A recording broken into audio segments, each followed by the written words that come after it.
鐘又夠法定人數，我哋現在開會啊！請大家翻大家嘅座位先啊！我哋今日安排咗3個半鐘頭，係處理議程上嘅6個項目。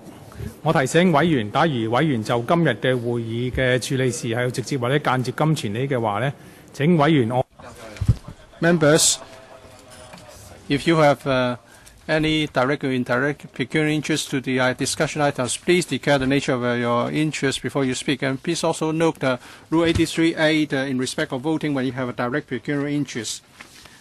FCR 2018-19-6. Members are requested to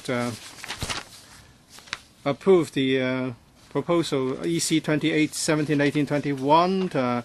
This is about the creation of a permanent post of AO Staff Grade C in the Narcotics Division of the Security Bureau to provide the necessary support at the directorate level to sustain the efforts in combating the drug problem. As no one has asked that this is voted separately, would those in favour please raise this hand? Those against, please raise their hands. I think the majority of members present are in favour of this item. This item is endorsed. Next item, FCR 2018-19-7. Members are recommended, are invited to approve the recommendation of the PWSC made on the 11th of April 2018. That is in respect of Project 346RO Avenue Park at Kai Tak and 452RO Waterfront Promenade adjacent to the Hong Kong Children's Hospital, and 446RO improvement of Hoi Pan Road Park and adjacent area, and that is to upgrade this to Category 8. The relevant cost is 321.9 million, 82.2 million, and 186.7 million in money of day prices respectively. I declare my interest as an independent non-executive director of East Bank of Asia. Would those in favour of PWSC 2017-18-32 please raise your hand? Those against, please raise your hand. Yeah. I think the majority of members are in favour of this item. The item is endorsed. Next item, members are invited to approve an item on the new generation of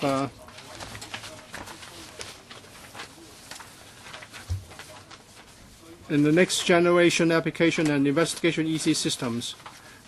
Members, if you want to raise questions, please avoid repetitions, and for policy questions, please raise those questions at a panel meeting. We have Mr. Sonny Au, Under Secretary for Security, and Mr. Parsons Lam, PAS for Security. Mr. Chanakan, Chairman of the Security Panel, panel will report on the deliberation of a security panel. On the 6th of March 2018, there was a discussion at the security panel on the new generation application and investigation EC systems. Members did not object to the submission of this item to FC on the question of compatibility and also the transition between the new and the old to the new system. The administration indicated doubtful tests have been conducted to ensure compatibility and proper communication, and the two systems will be operated in parallel for a year to ensure a smooth transition. Some members are concerned about the number of contract staff to be employed for this item. The relevant information has been enclosed in paragraph 15 of this paper and also in Note 4. Mr. Chen Chen-ying, 5 minutes. Of course, I support the updating of this system by the Immigration Department to provide a better customer experience to the public. Paragraph 5 says that the current maintenance record will be extended by 3 years from February 2019, but the technology is outdated. Are you going to use the current contractor, or would that maintenance contract be tendered to another contractor? I will ask Mr. Raymond Locke, Assistant Director of Immigration, to respond. Well, we have conducted an open tendering exercise. The winner is the current maintenance contractor. Mr. Chan has reported that this system would be compatible with the other systems run by the Immigration Department. Of course, this is very much necessary. And the INT Bureau has some systems that would be compatible with all government departments' systems. So would this new system be compatible to the INT Bureau's system, including EID, the EID system? Mr. Raymond Locke, this system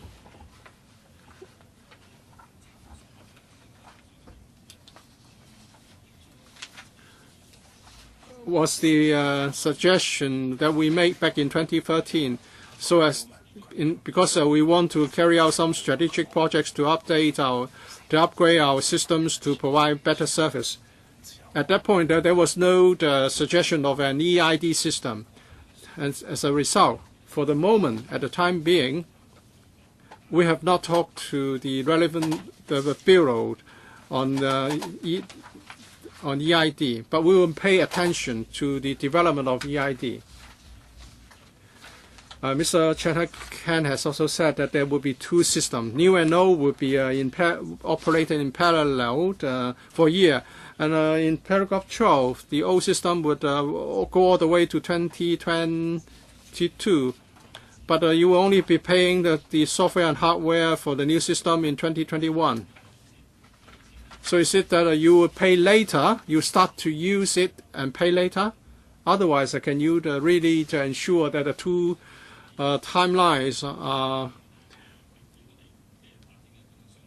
okay and operational? Actually, there's a 1 year free warranty period. So for the first year, we don't need to pay anything for that. As for the cost of development, we would pay in phases depending on the stages of development. So that's why there's a discrepancy in the time of payment. In the paragraph 40, the anticipated completion date, acquisition of hardware and software, the tendering, and award of contract is expected is Q4 2018, subject to the approval of this finance committee, and I believe that can be done. And then for the next stage, system design, it would be Q4 2020. So there's a window, there's a gap from 2018 to 2020. What would the government do in that interim period when we issue the procurement contract? Well, the contractor would start work after the tendering exercise is completed. Here we are talking about the completion day. It doesn't mean that there will be a gap of 2 years. When the contractor start this work next year, then it would be completed in the fourth quarter 2020. Sorry, I have a last question. Paragraph 22B, savings. There's a theoretical savings in recurrent expenditure, but I don't see anything. What is the so-called encashment, recurrent, realizable, and notional savings? What are they? Actually, it's in the enclosure. In one of the, if we do not go for a new system, we may need to increase manpower. And under the new system, there are new procedures that would make it convenient for our service clients. And this new system can also alleviate the new demand in manpower. So we've set out the relevant savings in the enclosure. Mr. Martin Liu, for on the $429 million, it says that there will be savings of some 200 million. So you're going to carry out PWSC checks, compliance, IT, security risk assessment, IT security audit, and so on and so forth. Can we have breakdowns for these items? And also, after the launching of the new system, the Immigration Department would also carry out a compliance test, and independent auditors will be engaged to carry out the IT security checks and audits. Do you have a preliminary assessment of the recurrent expenditure involved? Mr. Raymond Law? For this course of, there are 3 parts for the launching of this system. When the contract is awarded, the contractor has to help us take forward the project, and this would account for 150 million out of the 198 million. And on the part of my department, because this is a big project, we need to engage temporary staff to carry out tests and also advance work in the design of the system. We estimate that we need some $6 million on privacy or security checks. We believe 1.2 million will be needed. And after taking these into account, and also the manpower cost, we need about $200 million attributed to 4 areas. Second question?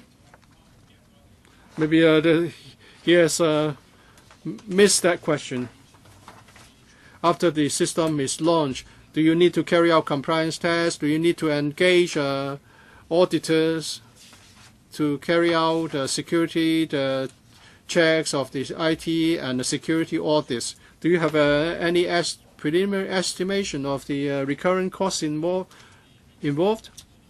in terms of privacy checks? Both before and after the new system is launched, we're going to carry an assessment on privacy and IT security. The expenditure is about $2.4 million. 2.4 million. Okay, thank you, Chairman. Mr.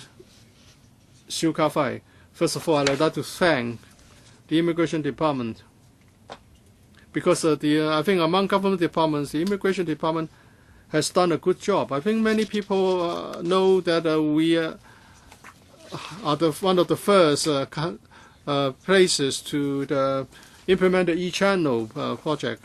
Before that, there were long queues. So we have been moving quite rapidly on the adoption of IT solutions.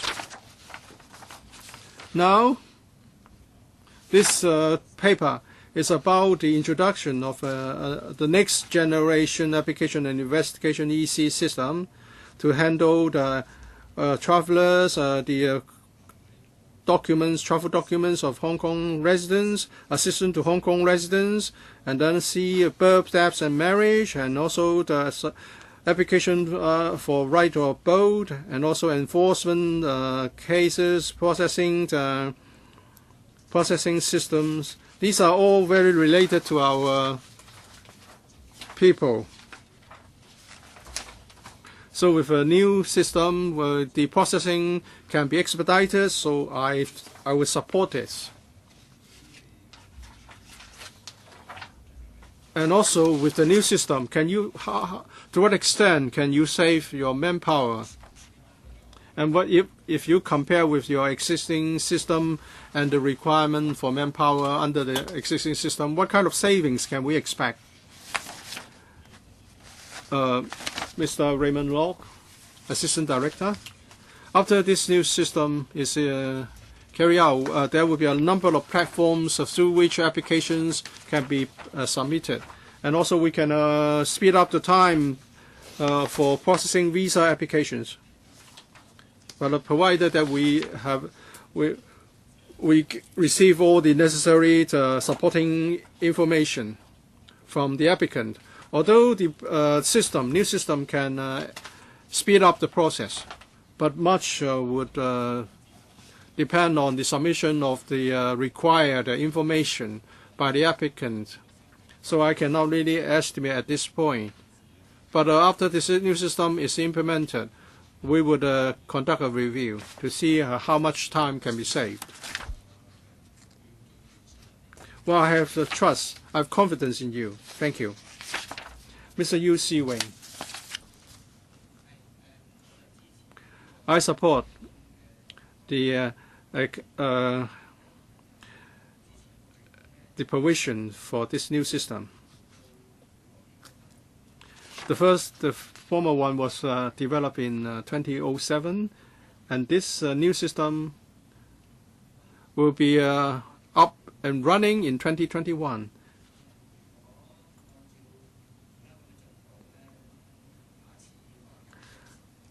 And it seems that the next time you upgrade to another system will be 15 years or 16 years down the road. So how long can you use this new system? For more than 10 years, I suppose. And this would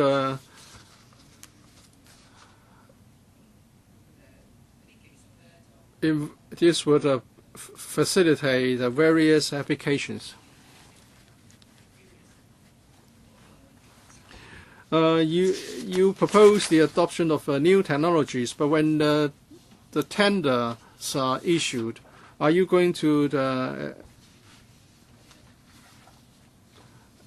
take on board newer technology available at the time? So have you made a decision on the technology to be used, such as software?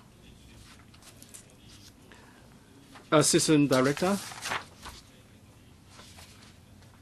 In the existing system, we said in the past that the existing system would have a working lifespan of 15 years. In the tendering document for this exercise, we have stated that we would like the system to have a working lifespan of at least 15 years. So we would ask the contractor to provide the best technology to meet our operational business needs. So our team would pay attention to the advent of any new technology. So when tenders come back, we'll find out whether they are proposing to use new technologies and whether we can use them. Well, there are always new technologies, and different countries would adopt such technology to varying degrees. So what kind of reference would you make to some of the countries, developed countries, and so on and so forth? We'll carry out market survey. We'll not just cover the local market, but also the overseas markets. We will make reference to the systems used by overseas jurisdictions in drawing up the tenders. We have reflected the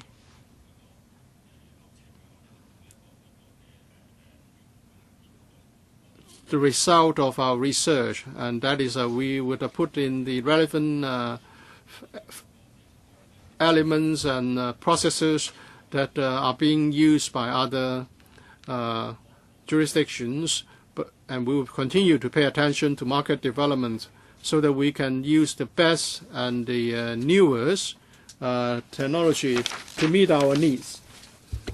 Mr. Edit Chu.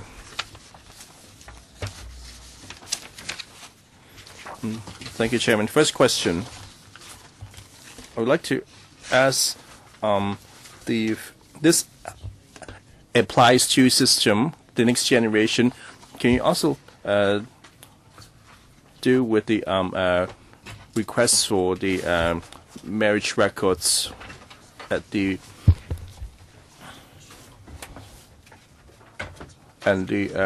looking for records and at the adoption registration at the births and deaths registry. And this system will provide self-service to look for the records as mentioned by you. So you can do it at home, or you have to come to your office for this self-service kiosk. So when during the system development, we'll make the final decision. In our document mentioned, we'll try to use a mobile platform to facilitate the public looking for records. Is there any particular reason there why you're still considering?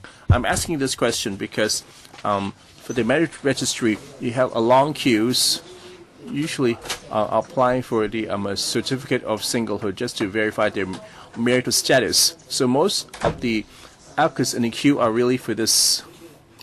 Is it because the immigration department will need to meet the applicants in person to authenticate their applications? That even with this new system, you can save some document work. However, you still need to go to the office to meet the office, need to get a number and so on. Assistant Commission. And in our feasibility study, for the birth and death and marriage records, we expect that they can be provided through the electronic platform. In our electronic platform, then you can search for such records in your own home. Like I said, after the contractor comes in, we have to look at any other ways they can convenience the public.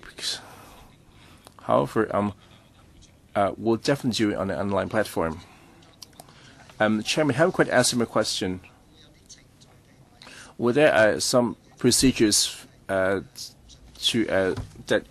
for example, you have to meet them in person for screening? That is not a matter for the contractor to decide. That is a matter whether you need to have such requirement. And for searching for records, what we want to look is their privacy ordinance. It's comply with the privacy ordinance and able to search for the records themselves. Usually they're not looking for their own records, but those of the others. So that's exactly that matter of involve who they are searching for. This had to do with the privacy issue. So whether you can deal with it on completely online is more of a privacy concern rather than technical. Yes, technically all can be done online. Second question.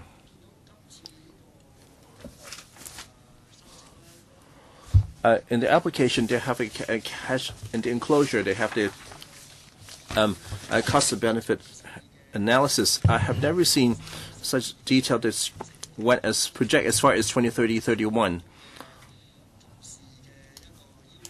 Is that a requirement of FSTB, or would that become a routine procedure? I found that quite interesting. Of course, I will have some questions for the figures in the cost-benefit analysis table. And our previous topic, for example, the smart ID system and smart tick system and EU passport system, we need to perform a cost-benefit cost-benefit analysis in our previous submissions to FC. We also have such analysis table. I recall that the Marine Police need to switch to a new system, and yet they don't provide this analysis. You just ask, come here for money. For the immigration after perform analysis, that you don't find any savings, that you will not proceed. So for the B-A, if it's negative, then you won't go ahead with the project. So when conducting cost analysis, we look at two parts. First, we look at the expenditure. In our paper, we have shown other kind of benefits, and after evaluation, we'll then decide whether we should go ahead. So for the financial benefits, it's just really one of the considerations. Ms. Claudia Mo. So for this application investigation system, so you claim that you would choose the easiest and the newest system available. Will it still award the lowest bidder? I still couldn't tell that this project costs about 450 million. And now that you spell the price and you put it to tender and will want to adopt the best and the most advanced technologies, isn't that in conflict with each other, the goals, in terms of the goals? So in the tendering process, there are two parts. The first will require the bidders to have the relevant expertise, and second, the price component. So first, you have to meet our requirements, and second consideration is the price. So there should be no conflict. If we're not able to meet our technical requirement, then we're not able to get the contract as well. So why are you disclosing the price first? I'm afraid that they will collude with each other. That would lead to bid rigging. So you should think carefully. You claim that if you don't replace the system, that you even endanger information security. So can you explain the extent of the information risk in case of hacking? What will actually happen? So for the information security, for example, encryption and delivery system security, or a database, how do we encrypt it to ensure that the information will not be obtained by outsiders easily? So I can assure you that for this system, this is a closed system, an enclosed system.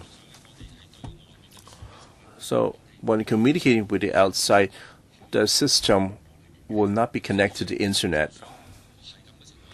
So in this scenario, the security of our internal system and the data encryption, we have actually high standards.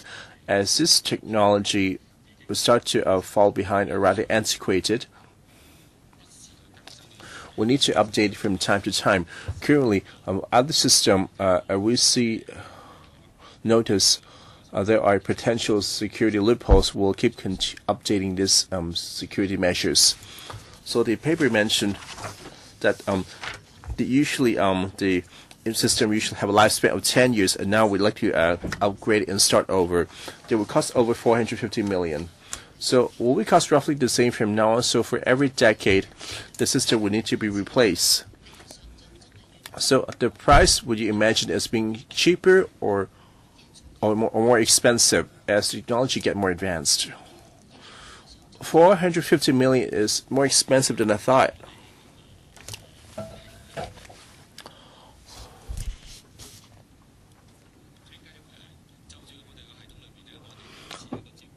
So in our tender document, we will request the contractor to extend the lifespan to 15 years, unlike in the past that will require us to come to FC to apply for funding to replace system for every 10 years. So whether it will be more expensive or cheaper, the price may have room for downward adjustment as the methodology getting more mature, as like the other products. 自己個人嘅 Notice the price on a downward trend. From my personal experience, since the 80s, when the mobile phone is invented, so the monthly fee is about $500 a month. It's getting cheaper and cheaper. So as it got more widespread, the cost will be cheaper. So there's such a possibility for the system as well? Yes, thank you. Next, Mr. Wushiwai. So this undisputed system is way obsolete. So when I went to the immigration department kiosk, they're still using Windows XP. So I suppose that is part of the system architecture. So I see you nodding. So take it as a yes. So if you're using XP, you can imagine how old their system is. I don't have much opinion about the system. So the Innovation Technology Bureau had mentioned repeatedly that the government that must operate through the government cloud that to consolidate the IT internal system. Is the system prepared for this? Assuming that the ITB managed to establish this government cloud, will the system able to be transferred on the government cloud so that the system maintenance and costs can be drastically reduced through the consolidation into the government cost? As you look at the paper, the system costs $450 million, and the recurrent hardware and software maintenance fees is about $70 million per year. In other words,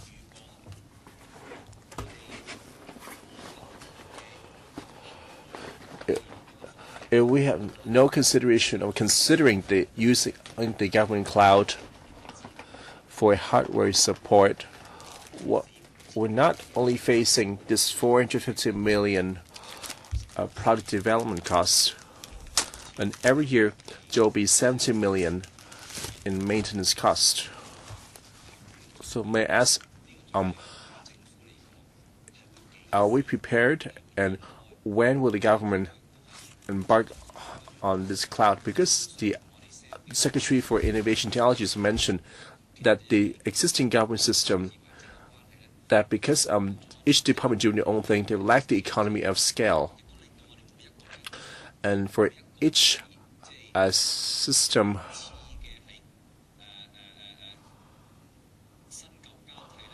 update and replacement, make your system switch over very expensive and falling way behind the times. For example, your kiosk is still running on Windows XP. Assistant Commission. No. So in the immigration department, we are already adopting the cloud technology, which have efficiency. So in terms of hardware, software, and other aspects, we're moving along a direction that we're hoping to help create a more efficient system. For we already had our ISS3. This is no longer an standalone system, and we're adopting our own cloud technologies and virtual technologies in the department to make it happen. So the ITB government cloud technologies will also pay attention that whether 同一層使用緊佢嗰個所謂嘅嗰個雲端嘅技術咧。we can migrate to the government cloud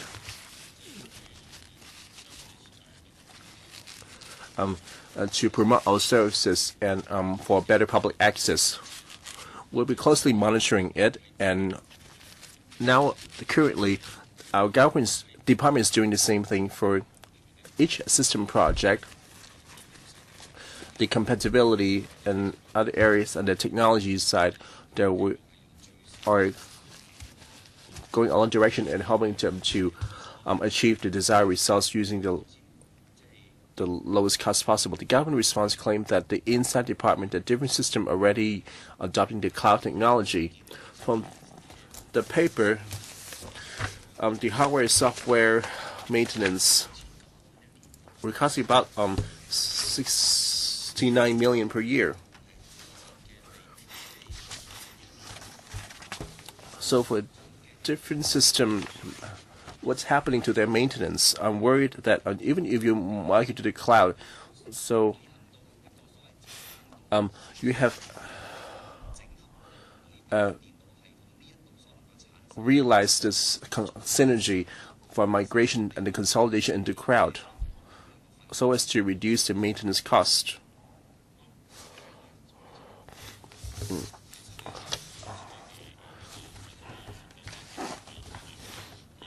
Referring back to Paris 11, and our system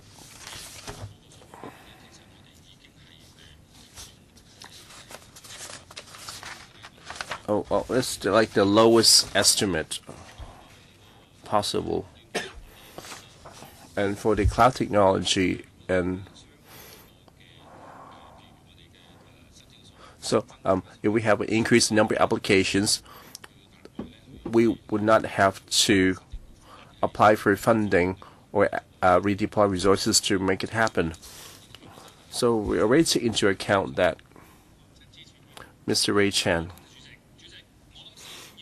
and Chairman, we have to let the public know that how obsolete our current system is. We have to compare it to the surrounding countries, the mainland and Taiwan.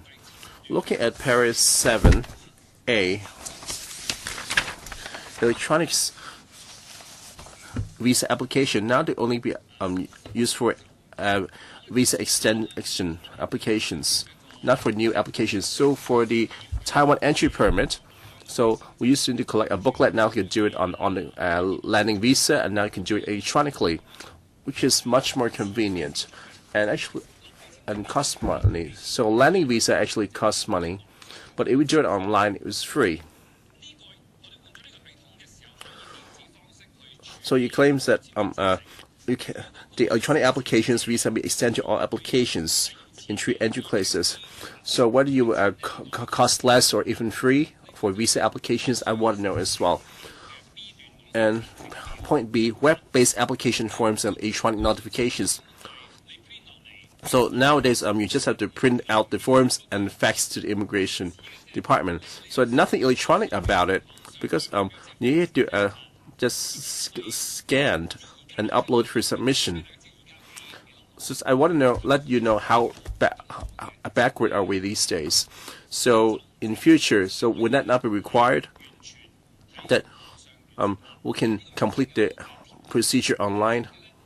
But would that have any conditions? And now the Transport Department allow you the online extension of the vehicle registration, and yet require you to have a digital certificate. And in the future, we shall have EID. So we didn't have to first obtain the EID before you apply it online. Maybe this is your question first.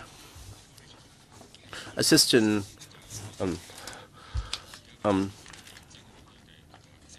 Commissioner. So a lot because we have a lot of constraints, we're not able to deal with many kinds of applications. When we have the new system in place, will greatly improve our online electronic application process. So a huge majority of the visa applications would be able to submit online. And nowadays, when a made application online, they have to just download and fill out the application, and then we'll just have scanned it back.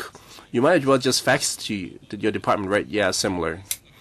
So under the new system, that's why we want to facilitate the applicants. It's just so we can expand our electronic services to other areas. besides an application in searching for records, they're able to do it at home using their personal electronic devices. 答到即係第一就係你個 You did not answer my two questions. And with the new system, can the future applicants benefit? And do they need EID to complete the process? And EID is not required at this point because now you are using fax. In the future, that would not be necessary. 嘅 ID 咧就可以提 In the future, that would not be necessary either.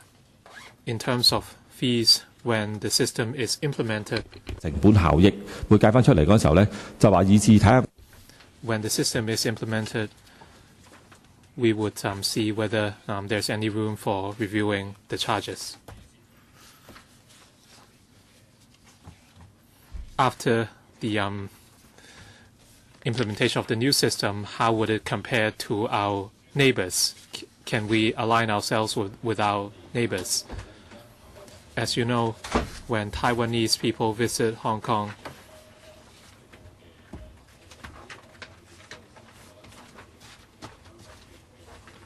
they can apply for a permit online for entry into Hong Kong. So the technologies or systems actually aligned with each other between Hong Kong and Taiwan. In many countries, e-services have become the mainstream. So we would look at the trends of different countries and we would align ourselves with those countries. Ms. Ao Lok Hin. Chairman, I'd like to follow up on Mr. Ray Chan's questions.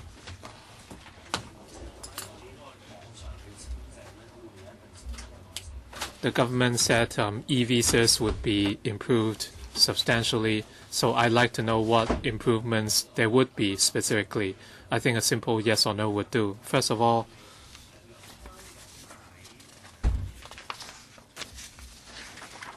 when Hong Kong people apply for visas in other countries, or when foreigners come to Hong Kong, if visas are needed, what would be the scope of coverage?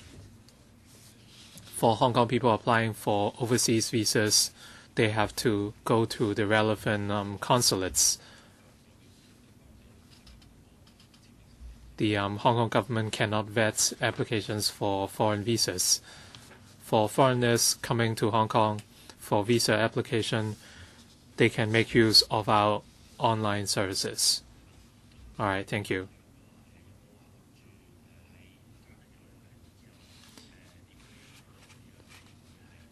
With this system, how would you serve to promote it?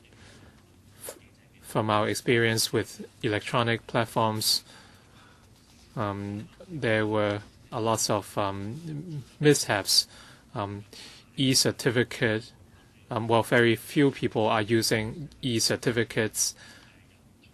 And in terms of apps created by different government departments, most are seldom used by the public.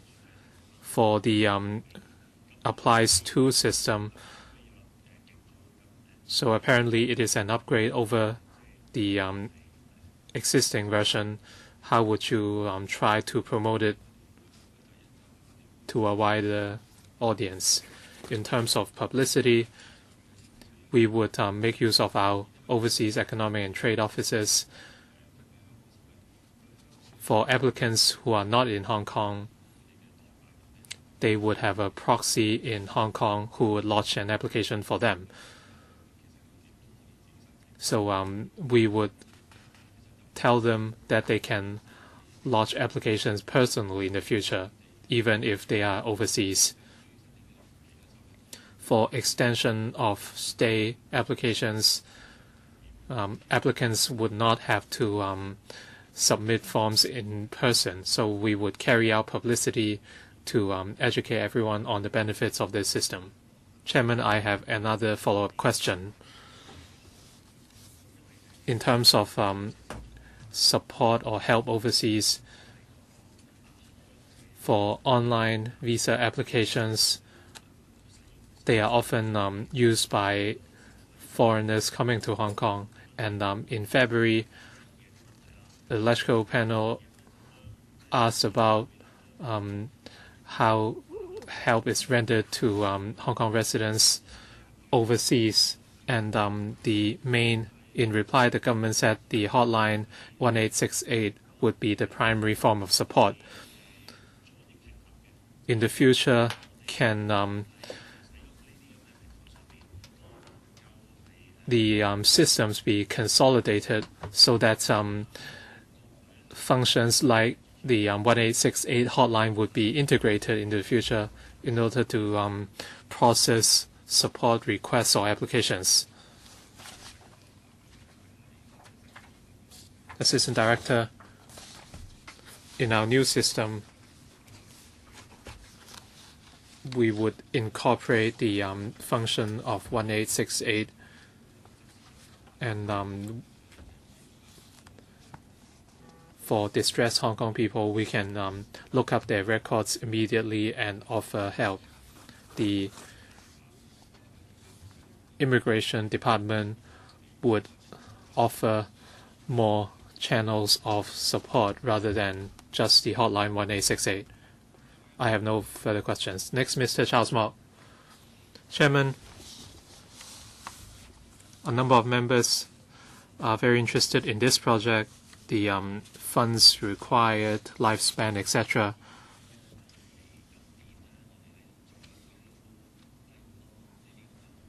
The Finance Committee has approved a number of similar projects recently in the range of hundreds of millions of dollars. Very often, old computer systems would be upgraded.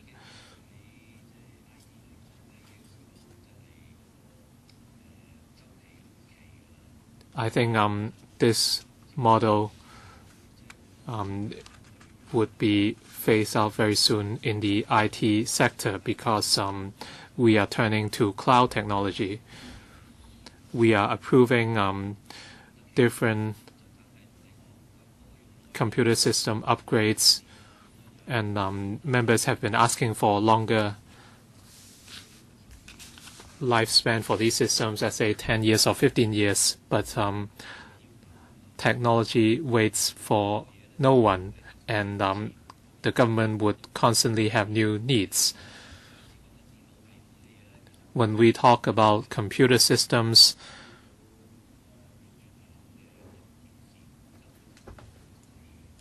well, I think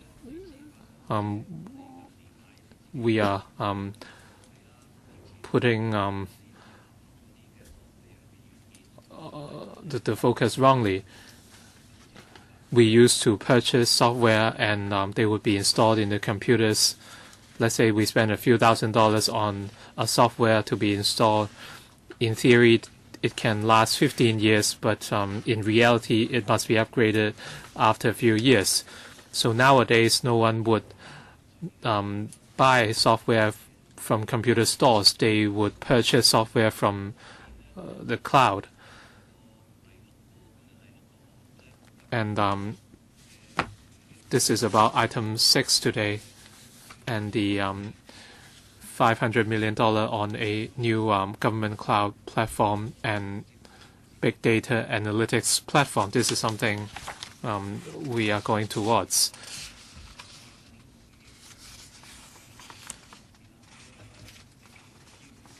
Well, I think for this project, we cannot wait for the new cloud platform because the old system is already very old. Even though you want to convince members that this project should be approved, but eventually, if you really stick with the same system for 15 years, you would suffer eventually, and that applies to many computer systems. So in terms of technology, it's not always about service life or lifespan, because in the final few years, you would simply suffer. Ms. Claudia Mo asked whether the lowest bid approach would be used. And I realized that they must come up with estimates for the Finance Committee. But if a lowest bid approach is indeed adopted, some money might be saved. But from the policy address, the Chief Executive said that the lowest bid approach should be reviewed because the lowest bid might not yield the latest or the best products. So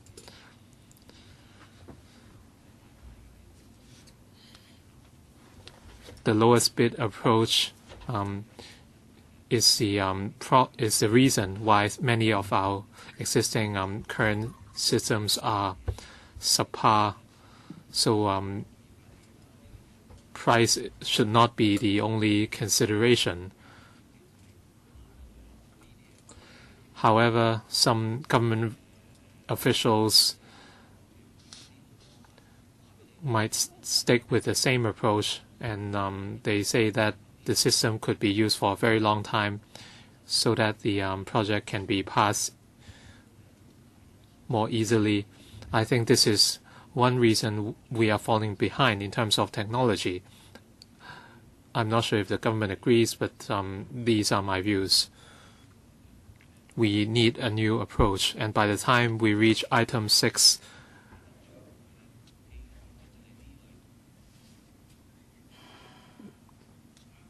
next, Ms. Eddie Xu.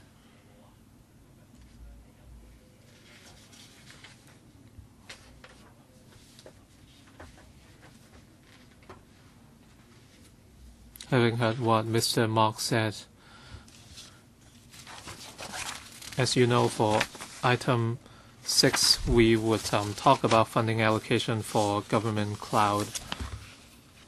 So for the cost effectiveness analysis or cost benefit analysis, if you said if you continue to use the old system by 2021 to 2022, you would have to spend another $500 million to update the system. So my question is, would you wait for the government to upgrade the system? Let's say if you continue to use the existing system and by 2021 to 22 you would spend another $500 million, and a few years later you would replace the system with a cloud platform. So have you considered such scenarios?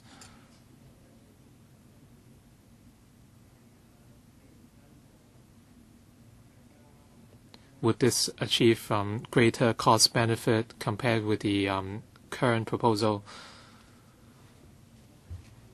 According to Mr. Charles Mock, the current system would not last till 2031 to 32.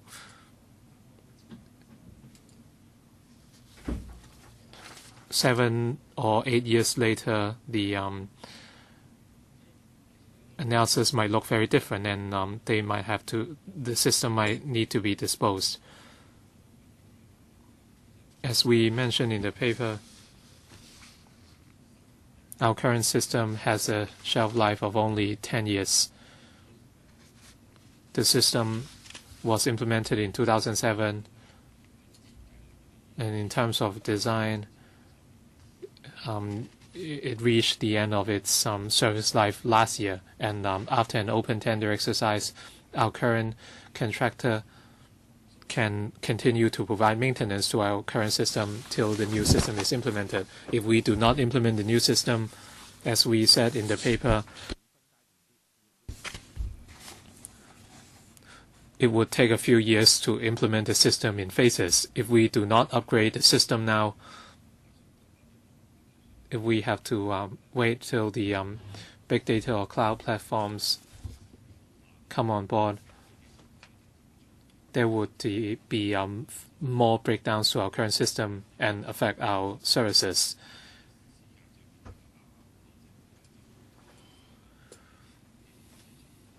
The government will implement a cloud platform, but we cannot wait that long. So even if we spend the $400 million, we might not need to spend as much as $1.2 billion by 2031 to 32, and would there be more savings down the road? If we look at the entire cost-benefit picture, by 2024 to 25, our system can achieve a positive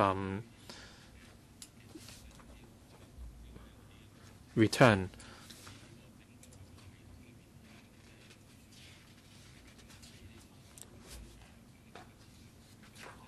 We are submitting a funding proposal to the Finance Committee, but at the end we have to look at the tender prices that come back. Mr. A. Chan, I have some more fundamental questions. In paragraph 3, about the applies system, there are 5 items, A to E. The applications or registration are relatively straightforward, but for B, assistance requests from Hong Kong residents in distress outside Hong Kong. So this is the biggest difference between the new and old systems. So how would Hong Kong residents in distress benefit when they need assistance? Very often when we go to the Chinese embassy overseas, they would often ask us to turn to the immigration department. So that's why some people would rather hold a BNO. And item E, enforcement and investigation cases in relation to immigration offenders, removees, deportees, etc.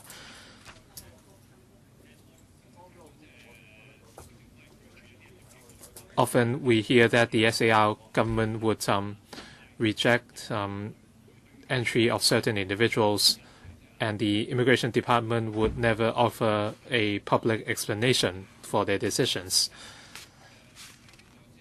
So after the system is upgraded, would there be any substantial differences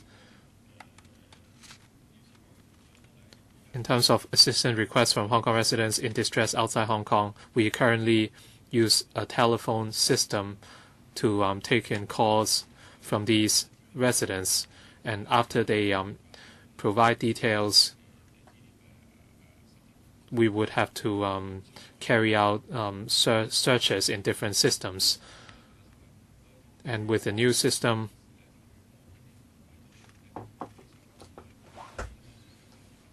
we can extract the relevant information in the systems immediately and offer timely assistance to the residents. Apart from phone, we are considering other platforms for Hong Kong residents to get in touch with the immigration department so that we can offer swift help. So this is the main difference. For item E,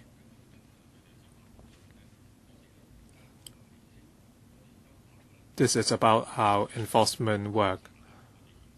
We would streamline investigation, immigration removal, deportation, etc., and these processes would be streamlined. In the past, we had to do them one by one, but the new system can offer the information to our enforcement officers, and they would know the status of different cases, and this would facilitate investigation, prosecution, deportation, etc.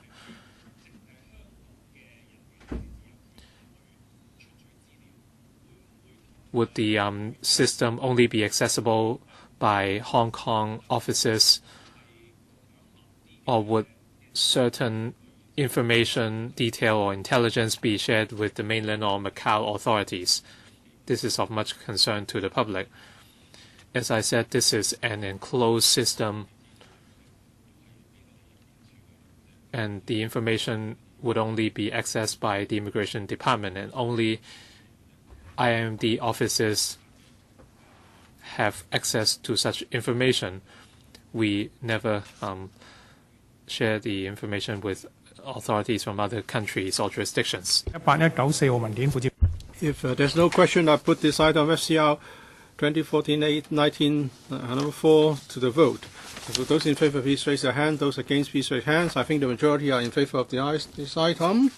And this item is endorsed. We move on to the next item.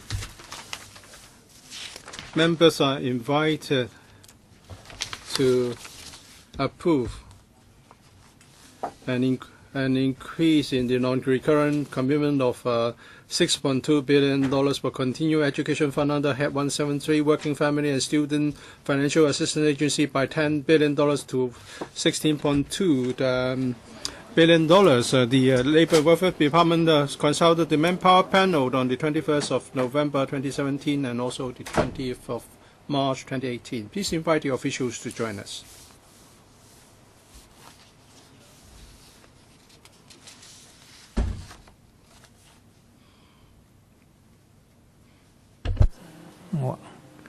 徐英偉坐翻前啲，坐翻前兩排。 Mr. Choi, please sit 2 funds towards the front, 2 rows towards the front.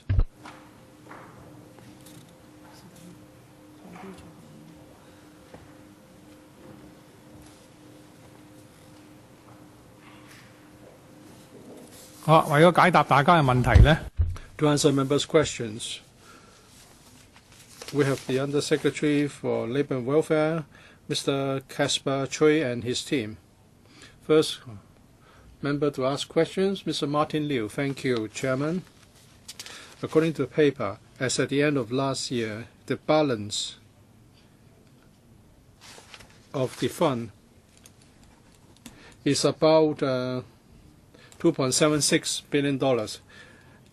And there are about 400,000 accounts which have not used the full $10,000. So average underspending is 7,000.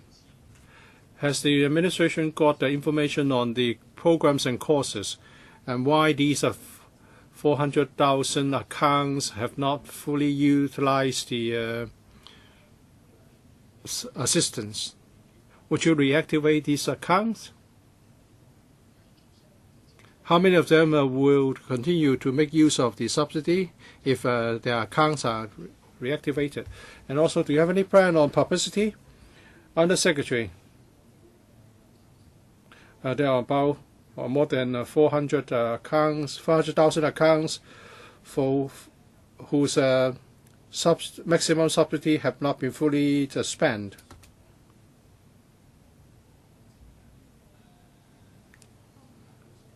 We can further publicize the scope of subsidy. I will defer to my colleague. But there's a requirement on the maximum period is 4 years, and the maximum number of application is 4. Someone may have opened an account, but for some reason no application has been submitted in 4 years, and the account would be closed. And now we have to do away with the requirements on maximum period and the maximum number of applications. After the improvement measures are implemented, we would do more publicity for these accounts whose subsidy has not been fully utilized. What kind of courses are involved? Well, we have not kept any statistics. We are talking about the accounts which have been in existence since 2002. We have not collect statistics on the number of courses that covered. Now the scope has been widely extended. Some 4,000 courses are covered to give them more choices. When they apply for the subsidy, have they encountered any difficulties? Well, it's not going to be very difficult. because 90% of the applications are improved. We have set out very clearly on our website what courses are covered, so the applicant would know what courses are eligible and before submitting application. We have received views that there are some restrictions, such as the maximum period of time and the maximum number of applications, which are now no longer there. Did I hear from the Undersecretary that you would step up capacity? Yes, after the enhancements are implemented, we would give some publicity to the new arrangement so that those account holders will know that they can reactivate their account. We have covered more courses now, so that means a wider choice for applicants. Next, Mr. Charles Mock, the CEF. I have for years asked the CEF not to set a lifetime ceiling of $10,000. It's definitely not sufficient. How can you be engaged in continuing education with $10,000? So it's a misnomer. And now it's a 100% increase. It's 20,000 now. I hope the government would work out a continuous improvement package. For example, in Singapore, they don't inject a lot of money. They won't tell you that you can enjoy a subsidy of $200,000, but they would get so-called refills. It's just like drinking water. I don't get a bucket in front of me and I'm eligible to drink all the water. Instead, I will be encouraged to drink water, especially if you enrolled in courses which are conducive to economic development or the promotion of competitive edge of the country, then the injection will be provided more frequently. So we should learn from the practice.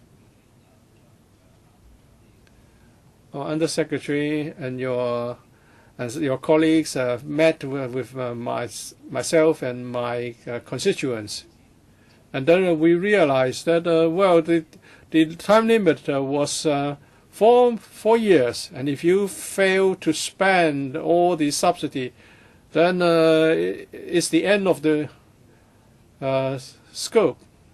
It's the end of the matter. We could have given you better software, because this time limit is just for administrative convenience. Of course, you have now make improvements. And another concern is online programs. Is that there will be no restriction as regards whether the courses are online courses. There are many online courses. One issue remains outstanding. I hope you can solve it in the future. For online courses which are very good, which are from offered by very good institutions, they are free, but they will charge you a fee when you take examination for professional qualification. And you can't help with that payment. Maybe you can ask the examination authority concerned to work out something with the course provider so that the money should be paid up front instead at the examination stage. Well, it seems that you are dealing with cases of people going to evening schools. This is totally outdated. I know some organizations have been in discussion with the government because you want to link the courses to the QF framework. They can sometimes do something to address your concerns. They are learning your language, so to speak. And lastly, step up publicity. Many people don't know that they are given $20,000 in subsidy. Let's hope that before the next injection is made, people can make the best use of the subsidy ceiling. And I also want you to do some of the improvements They have suggested, Undersecretary, yes, Mr. Mok has been in close communication with the government over this arrangement, especially on courses involving high tech and an examination for professional recognition and qualification.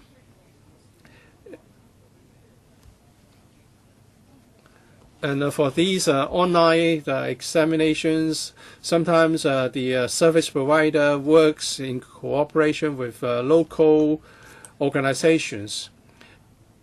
And if the enrollment is done to cover both the course and the examination, then the subsidy applies.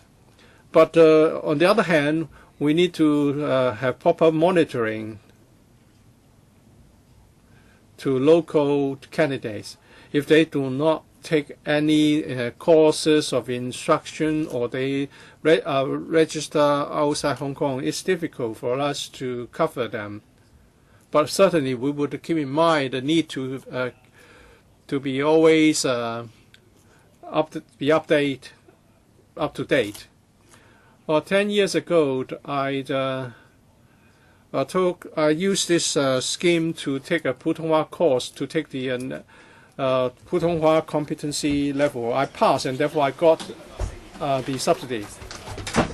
So you said that the maximum number of application is 4 applications within 4 years. So what about the balance of this subsidy that I failed to spend? Say $2,000. Do I have to start afresh, or do I just get the additional ceiling? Well, the balance can be used now once the new arrangement is implemented. Well, we need some time because we need to reactivate those programs and inform the applicants, and we need to upgrade our computer. You can check the balance by dialing the hotline, or you can use our one-stop platform.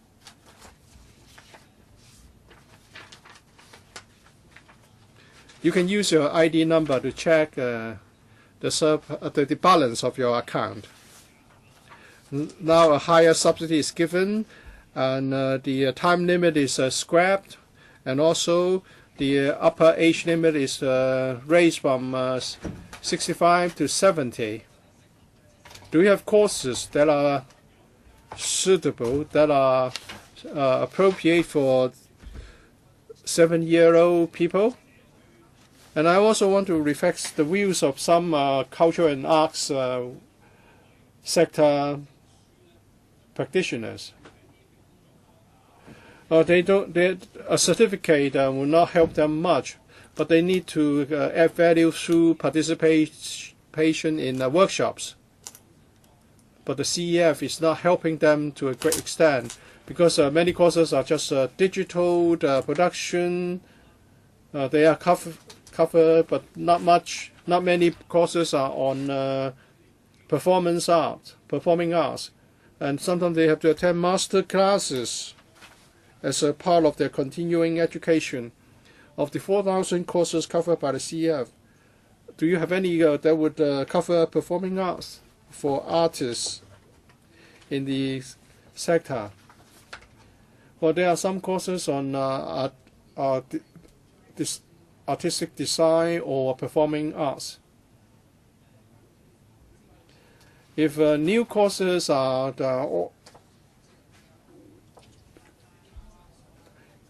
in line with our requirements, they will be also added to the list. We believe there will be more and more eligible courses covered. What about the elderly? Well, all courses are suitable. Well, we won't say that some courses are more suitable than others, because nowadays elderly people are interested in many different courses.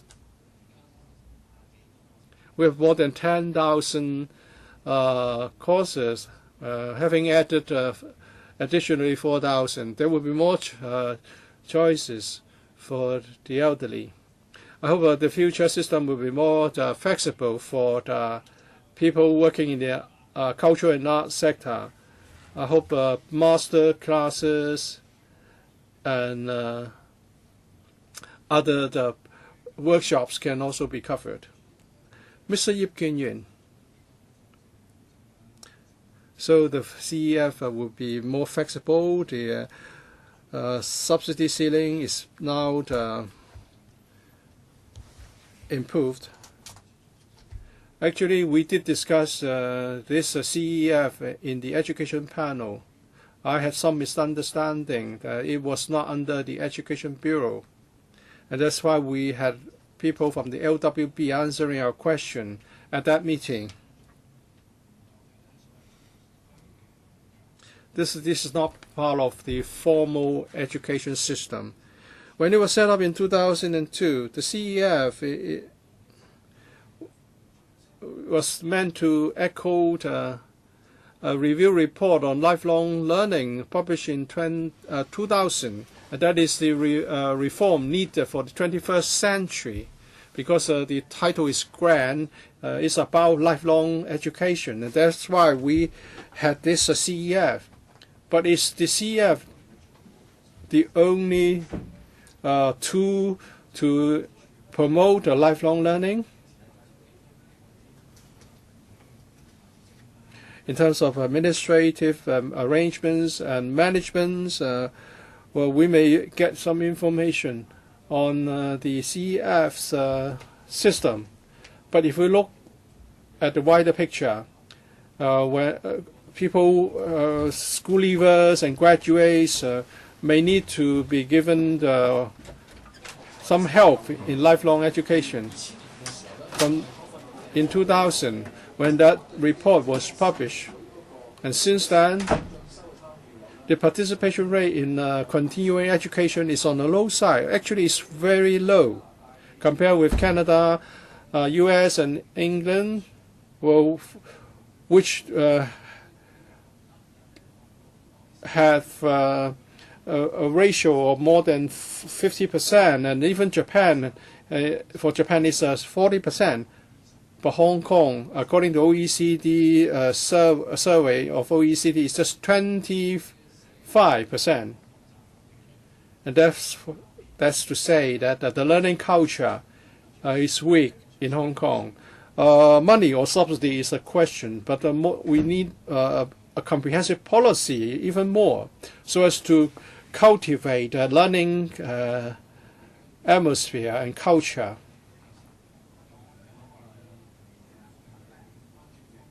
Will the Labour and Welfare Bureau pay attention to this particular issue?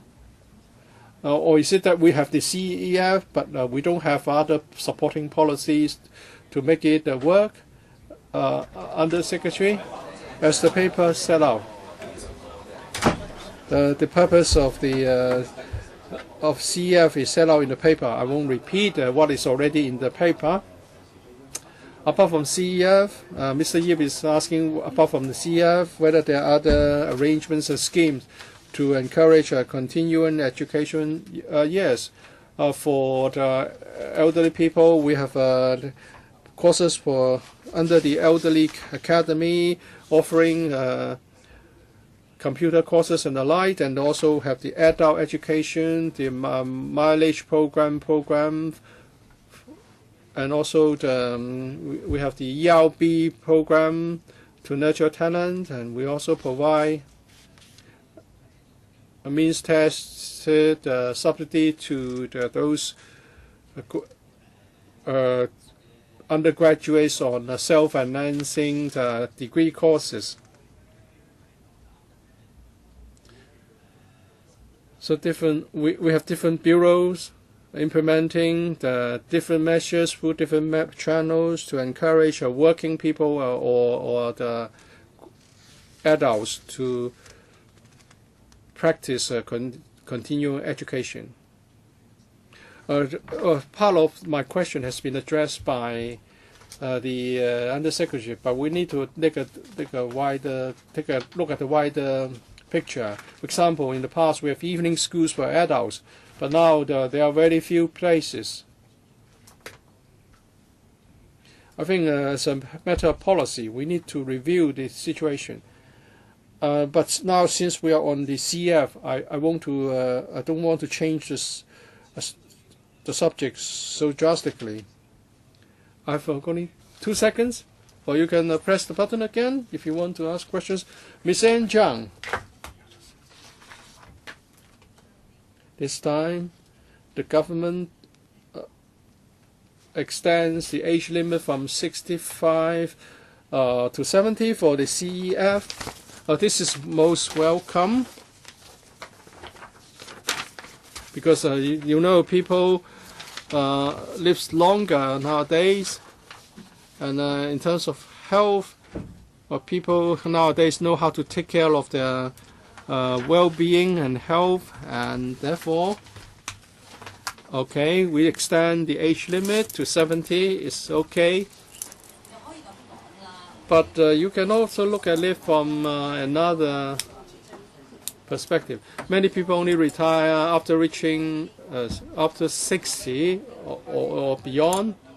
They may want to learn new skills or to rejoin the job market or to do something as a hobby. So like the Undersecretary said, that there are a lot of things prepared for the elderly. None of them are, not much are suitable. Can you consider to make the CF into something, because so everyone can just have one opportunity. So for the elderly or the over 60 willing to learn, you should be happy about it. So how much expenditure would that incur? Have you do the math? Why you've excluded those over 70? So a lot of people claim they're over 70. Why aren't they eligible? Since they have just one opportunity, like everyone else. So can the Undersecretary consider that regardless of the age, if they are willing to learn, and they should be able to be given the opportunity? Thank you, Chairman. I know the Changs have cared about the elderly's well-being. So in the past, in the panel, we've discussed it many times. We noticed a few things. So we have raised the age limit to 70. We estimated there are 390,000 people eligible. So I wonder, is there other scheme available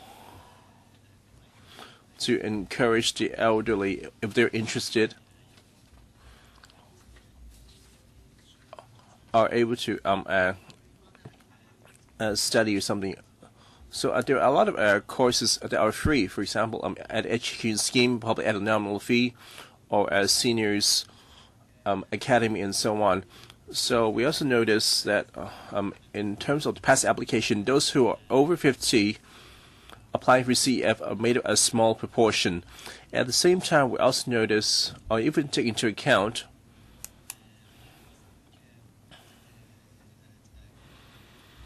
that after the enhancement measures in place, that some of the free or very cheap courses will all of a sudden charge full fees of over $10,000. That we can consider as well. So that's why Ms. Chang mentioned how to encourage the elderly to become active learner. So we'll continue to review different policies for we don't have much data or few applicants for the over 50 for CF. In the future, we do have a bigger number of them. Probably it will be then a good time to review. So can you have an estimate what's the how many elderly will benefit? So relaxing the criteria will make us feel better psychologically. Another question. And for the qualification register of eligible courses, I know there are there are 1,000 courses eligible. However, so I was told that some of the courses were excluded. Well, let's say for young people, or let's say they want to be a driver. So this has been mentioned by other members in the past. So would want them to get a job or learn a trade. So the easiest will be learning to drive. It's simple. However, this is excluded. Why? Thank you, Chairman. So currently, vehicle licensing is not under CF. However, for the professionals exams, if their courses are eligible for CF reimbursement or meet the requirements, let's say they'll be accepted, we can consider putting it into the eligible course list. Mr. Alohin, I believe that those who are present cared about the utilization of the CEF, and Mr. Can you have shared the information on the utilization rate when compared to other cities. Ours seems to be unsatisfactory. Notice that the information division by the electrical secretariat briefing that in 2005 only a 28.1% utilization rate. In 2013 it dropped to 3% to 25.4%. Compared to Japan, South Korea, Singapore, our continuous learning rate is quite low, and for the new claims for reimbursement claims is dropping since 2006 from 73,000 to below 20,000 reimbursement claims per year. Have the Bureau analyzed why such drop?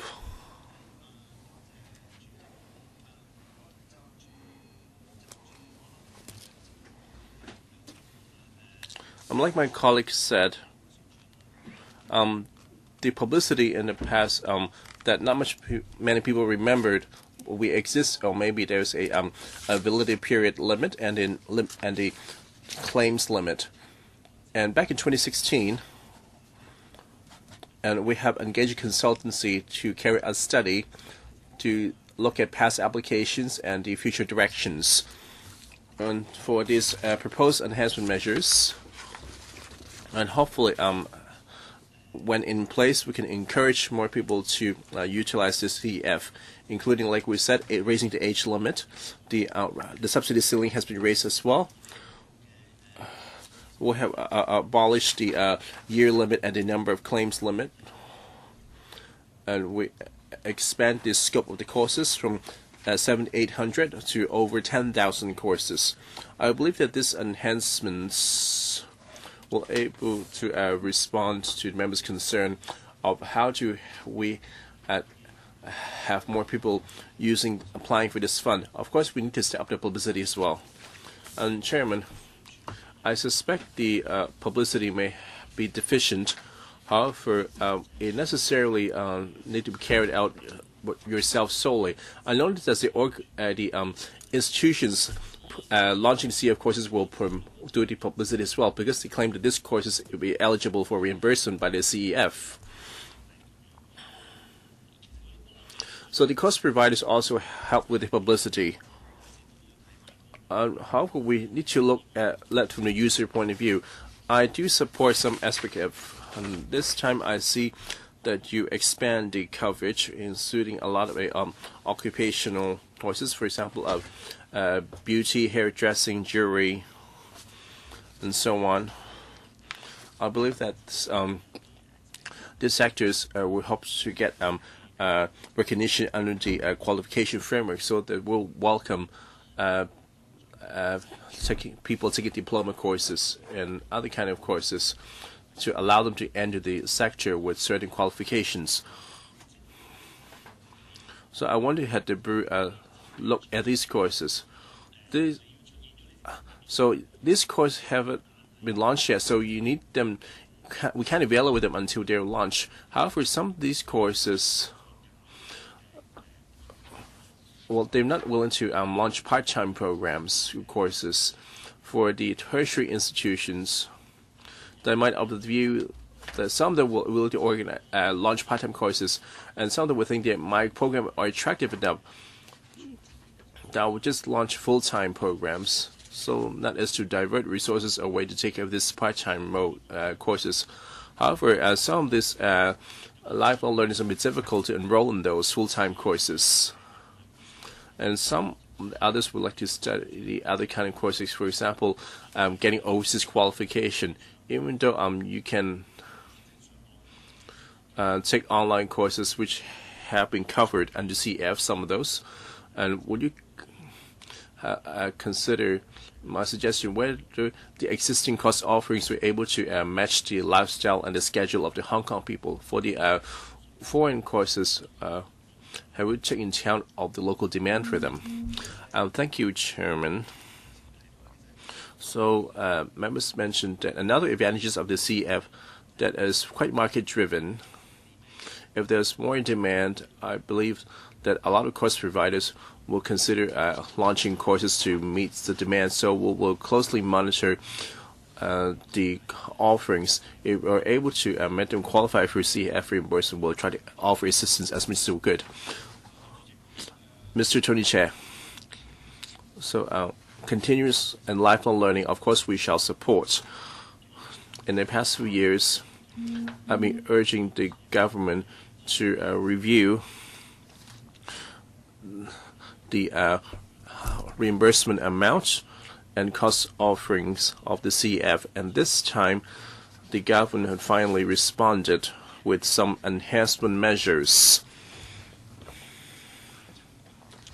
Of course, there's a radical improvement, so we're having a double amount of subsidy to 20,000. We'll take it one step at a time, even though we'll try to offer more subsidy so that more members of the public can continue to enhance themselves. I agree with Ms. Chen. Why we have to set the age limit at 70, even though it was at 65, now relaxed to 70? Since you talk about lifelong learning here, so what are the justifications? So I noticed the cost offerings in Paragraph 4 that have been discussed at length. That eligible courses under the qualification framework have been increased to 7,800 to the total of 11,800 courses. So generally speaking, if some courses would like to be CF eligible, so what is the time for approval and the procedures?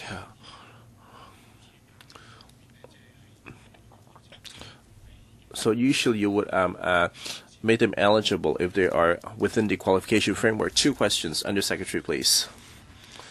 For the time required for approval, it might involve different factors. It's difficult to tell how long it usually takes. There are some cases, like Mr. Charles Mock mentioned, that some of the IT companies have the accreditation programs, and they engage the local tertiary institutions to jointly launch these courses.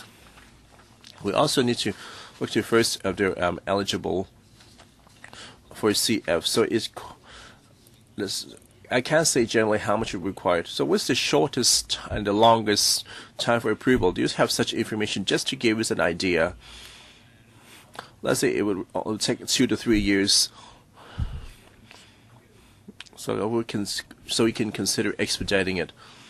So using the example, actually a collaboration between Space and Amazon. So they get in touch with us since we proposed an enhancement and found the contact institution, and the bureau was working with them. It would take about 2 to 4 months. So I see them already putting up advertisements promoting the course. If they're eligible, it will not take as long as 1 to 2 years. So using that example, it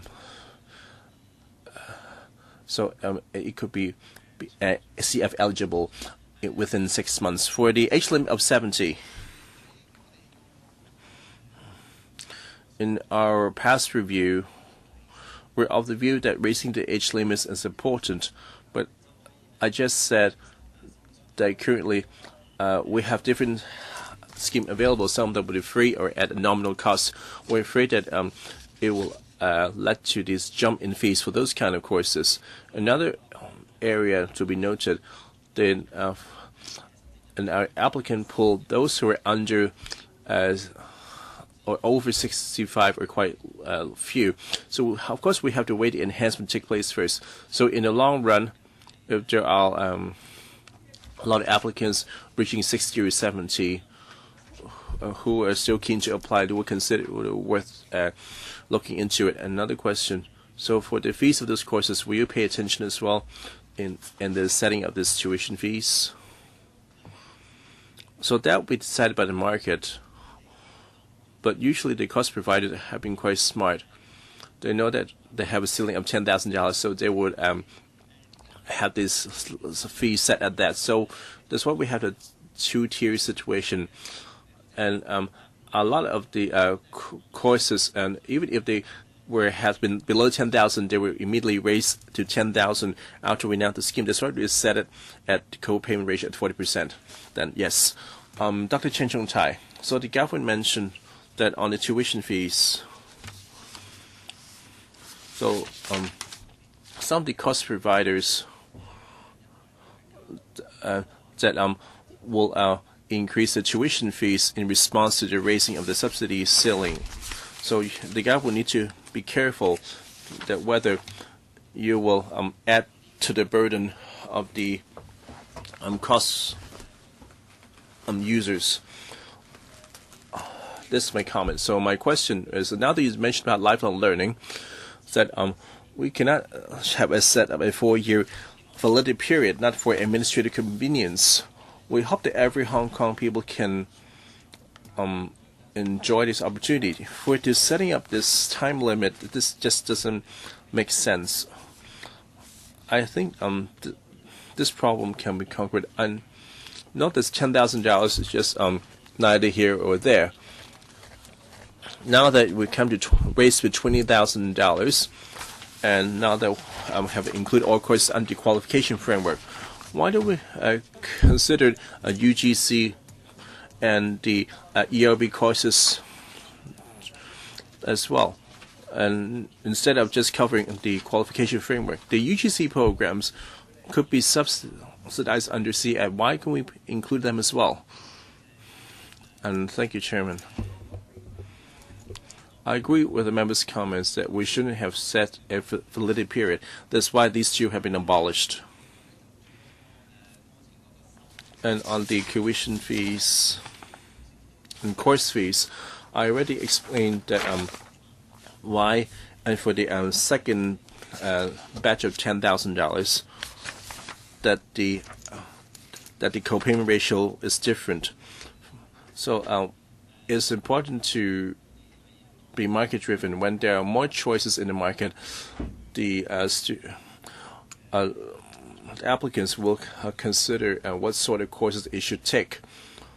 If they think over 20,000 in fees are worth the money, they should make their own choice. And the members also mentioned on the employee retraining board, we had one considered that in the enhancement measures, we need to look at the other kinds of funding scheme available to avoid a double subsidy. On the courses mentioned by the member has already been included under different government subsidies. So the ERB, exactly one such example. I agree with you as well. For this round enhancement measures, that a lot of the learners will know how to choose wisely, to how to make the best of their subsidy. I believe there are over 300 course providers that will know how to decide on the content and the fees. And this round of enhancement measures is to prevent the scenario that now that we increase to 20,000, then all the course fee will actually be jumped to 20,000 as a result. So in this round enhancement measures, we have to take into account of this scenario. Chairman, so the administration reply is to avoidance of double benefits, because this is open to all and everyone in Hong Kong. why would have a specific batch of people to be enjoying double benefits? So this is out and open to all Hong Kong people. It's not a welfare. So you have to get it right conceptually. So that everyone who's over 18 are eligible. That means that applicable to all Hong Kong people. So the concept of double benefits, you think that that's fall within UGC or the ERB. So you think from that perspective, it might sound like double benefits. However, you are confusing, getting the concept mixed up. So if you think that this logically there may be double benefits, so we have approved $3 billion to the self-financing for the institutions for grant for partial fee waivers. So why are we using public money to subsidize the market for private universities? So you think that this thing to be eligible by all?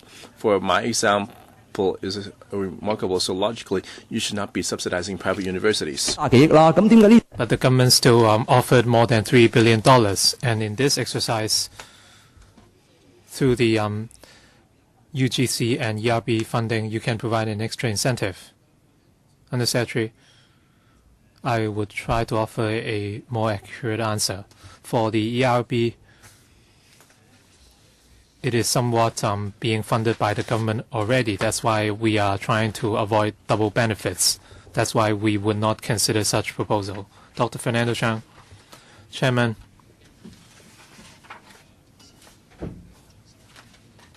Encouraging continual education is certainly a good idea. In the past, the utilization of the continuing education fund has been dropping, and now the requirements are relaxed, and the ceiling has been doubled to $20,000. I hope more and more people can make use of this fund. And the age limit has been raised to 70. In fact, there should not be an age cap on CEF. You should not discriminate against people who are older than 70. The CEF is very much market-oriented. When you look at the scope of coverage, they cover logistics, commerce, tourism, digital design, financial services, creative industries, design, languages, and interpersonal and intrapersonal skills for the workplace, etc.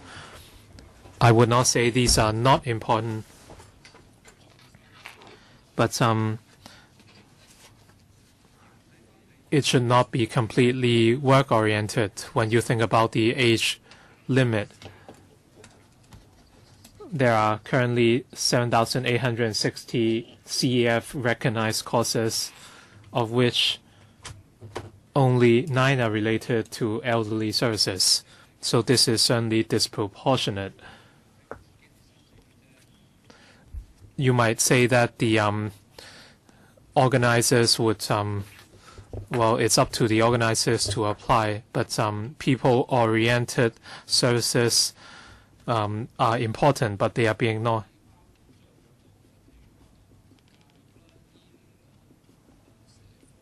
So these include education, housing, or workplace-related programs. I wonder if you would try to expand the scope and encourage more course providers to offer these programs.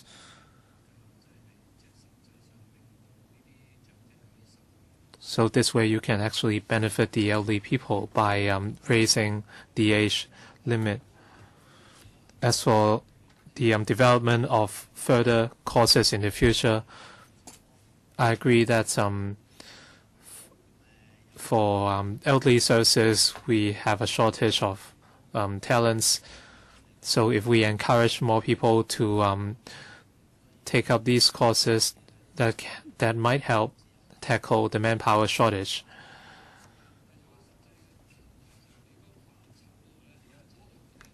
Well, they are being constrained by the scope of coverage. So in terms of the competency standards.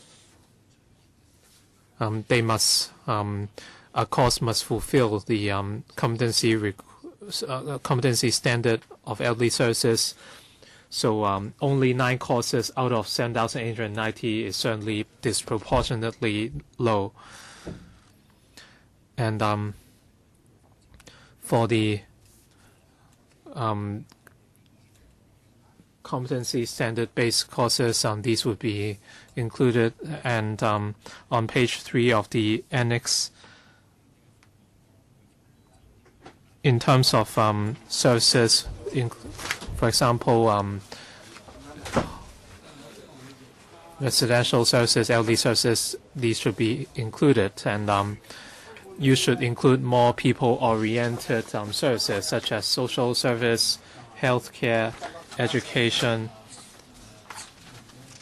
health, workplace services, etc. Are these covered in the specific competency standards or SCS? And these services include health sciences, dental studies, etc. These would be introduced. When will they be introduced?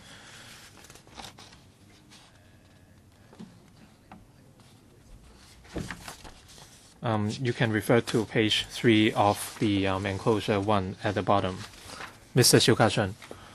Under Secretary, I never applied for the CEF myself, but I did take up some courses. I just I would carry out studies from time to time. I just studied what is meant by reverse logic or reverse thinking. For example, we have been talking about the item. Dr. N. Chang talked about the age limit, etc. And in the past, I asked about carers and workers who have very long working hours. How can they be given the chance to study? And if I put on a reverse thinking cap, if we have the continuing education fund, would there be a fund for retreating education or suspension or stopping education? And this is not just a wordplay. When you look at the paper under justification, you made it clear that the purpose of CEF is to enhance competitiveness, enhancing cultural literacy and social integration skills, etc. So these are very lofty goals. But apart from asking people to consistently learn,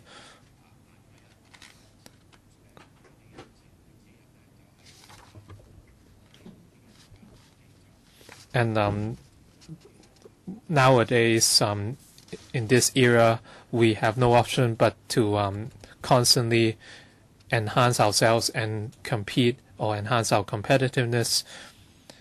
We are constantly having to study.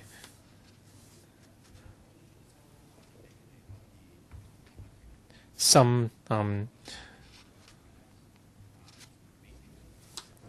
organizers or program organizers are organizing retreats so that some people can pause for a moment and really reflect upon themselves. Very often, doing less might mean more.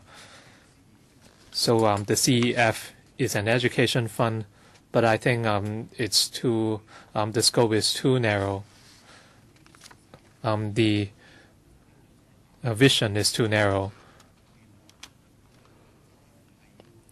We should let people know that faster or higher might not always be better. Retreat is also a form of education. So if the government allows people more time and room and relax and allow them some space to contemplate. Well, let's say if someone can take up my role at work when I go to class, that way I would be able to relax. If I'm a carer, I've been, let's say I've been caring for my, taking care of my mother for years. Can someone take up the work for me for a week, and then I would be able to recharge during this break? Then I would be able to strengthen my family and social integration skills and cultural literacy. You might not be able to answer this question, but if we are to talk about the CEF, we should embrace alternative options or thinking. Thank you. There are a lot of art courses or more relaxing programs, but as for support towards carers, we agree that in terms of elderly services, we would try to offer more support to carers or give them a break. And can they enroll in certain courses? I agree with Mr. Xu that we should enhance support towards carers. Mr. Yu Kin-yun. Chairman, I think what Mrs. Stiu Ka-chun said certainly provides some food for thought. The current scope of coverage are mostly work-related, so this might affect the participation rate or the enrollment rate. Learning should have plenty of opportunities, and workplace-related education is only part of the picture.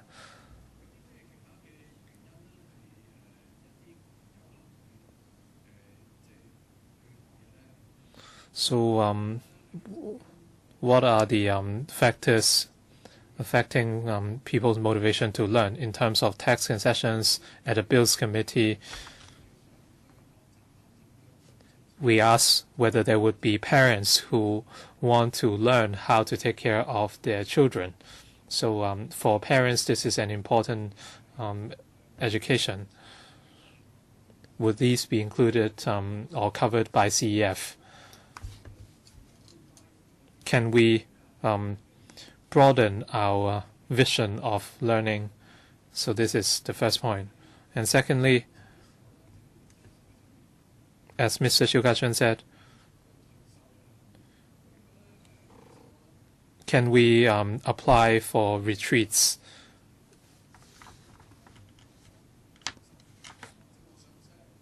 And some people might want to take a break and learn something. They might quit their jobs.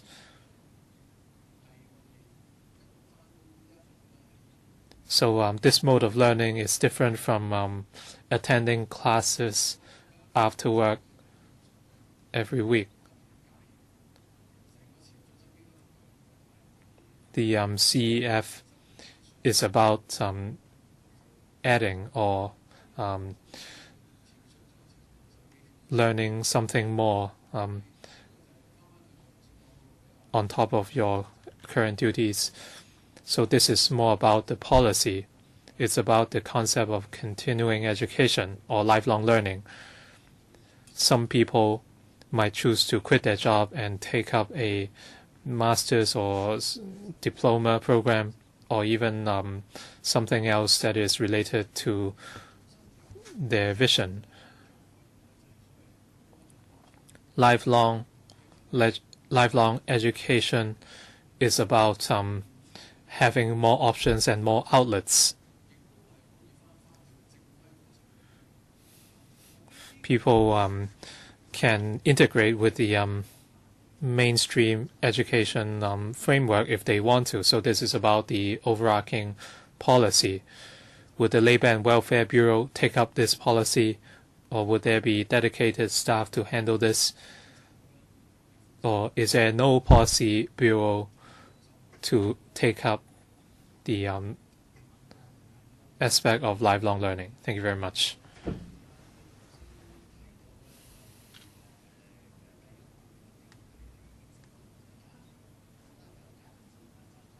I think it's about supporting parents. Plenty of resources are available.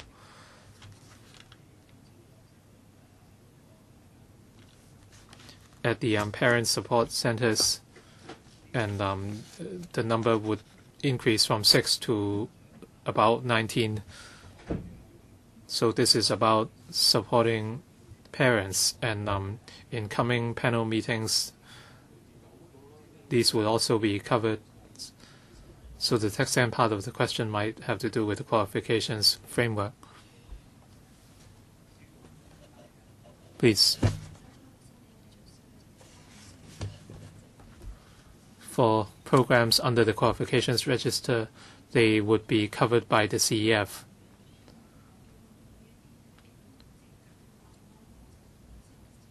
So people who sign up for these CEF courses, they can align with other qualifications. Mr. Tony Chair. Continuing education should be encouraged. And as other members have said,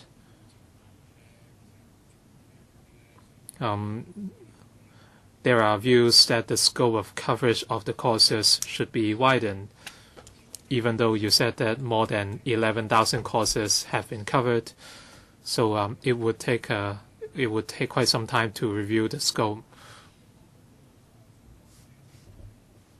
In terms of widening the scope, different people might have different views. But I agree that there should be a certain scope. And in terms of potential abuse, we also talked about the issue of fees. And there would be, in this exercise, and there would be an extra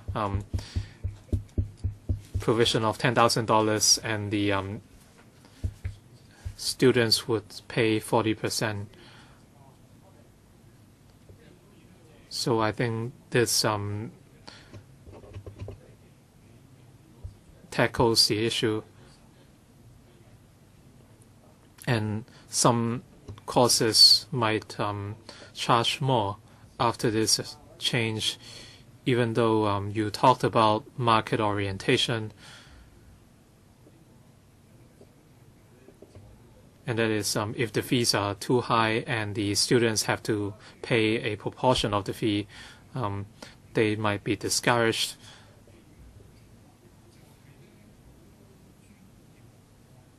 I think certain limits should be imposed. Many professional associations require their members to learn constantly, and the CEF was only introduced in 2002, but such requirements might have been in place before that. So the customs have been in place for a very long time, and some associations might launch courses for their members. Would you consider these courses? Many professional bodies have statutory requirements for their members to take out continuing education. So would you consider that? As we said, any courses that fulfill our requirements would be included. And we can cite some examples. And there are plenty of courses on professional examinations. They have applied for CF, especially, for example, the CPA, ACCA, CPPL, etc. So we have a number of courses in this category. So many such courses are already available. I'm referring to people who have obtained certain qualifications but still can decide to learn. So is there a mechanism to incorporate such courses? If they fulfill the requirements, they would be eligible. So time or the duration is needed. If it takes too long, some courses might have been completed already. We're willing to talk to members if they have suggestions to make. We would take an adjournment of 5 minutes.